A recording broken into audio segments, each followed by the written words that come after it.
Right, time is 11:24 on Saturday, the 8th of November 2014. Yeah, it's 8th of November. And this is for our 11.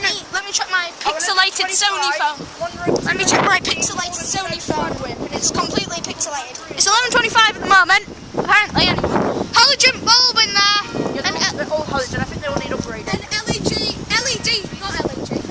Yeah, the halogen needs upgraded. They just reused it from when the old crossing lights were in. They've all lost their stick to the top. What stick? Look, you see that truck? I've got a message.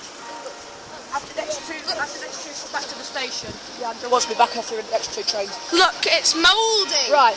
You see those top black things up there? That's Oh yeah, they keep on dropping down, don't they? Yeah. The old They keep ones are on. a lot better. They keep on falling down, don't they? Oh, here she is. What number is she? 15333. This string's a lot more worn out. Joe, don't you put your head through there? You could get your head stuck. And then when the barriers go up, your head will go up with it. 15333 to Adwick. It's going all the way to Adwick. Brand new barrier there. See, that one's peeling off. It's not. I've seen a Northern 3. I've seen a Northern 150, a Northern 180. Oh look, they're in sync this time, aren't they? Up they go. Up they go. And bye guys, we'll see you in the next video. There's a halogen lamp again. It's getting really bright now. And there we go. Bye guys, we'll see you in the next video. We'll be at Brayford probably. No, we're not. We're not going to Brayford. We're going to go to that side now.